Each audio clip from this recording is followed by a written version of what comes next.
the end. Well, you know, the great pianist Vladimir Horowitz, who many consider to be probably the greatest super virtuoso of the 20th century,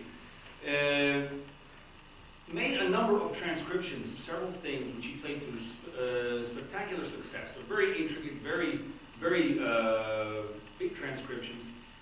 But the thing is, he never wrote them down.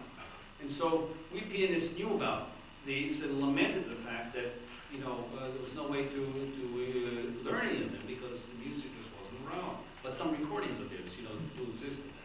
And probably the one that he had, you know, the greatest success was this transcript that he made of the Stars and Stripes Forever. And he played this in his earlier concerts in the 1940s and 50s in particular. He retired in 1953. He stopped playing publicly. And it looked like that was going to be it. He did resume in 1965, came back. I was there, by the way, at his comeback concert at Carnegie Hall, and then I heard him the following year in New Jersey, and then, of course, after that it was just on television. He never played it after that when he resumed.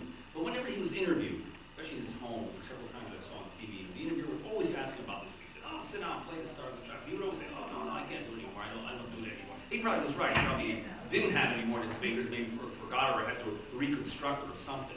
But, of course, recording exists of the performance in his earlier years. Well, anyways, about a year ago, when I was touring in Thailand and Malaysia, a concert I had an Italian giant in Malaysia, Kuala Lumpur. A young Malaysian pianist named Gan Wui Ming came to me, was at the concert, said that he had this, and in fact, he reconstructed it. And I said, "Oh, great, you know, please send me the music." And he did. And I looked at it, and I remember that. I said, that is it, really.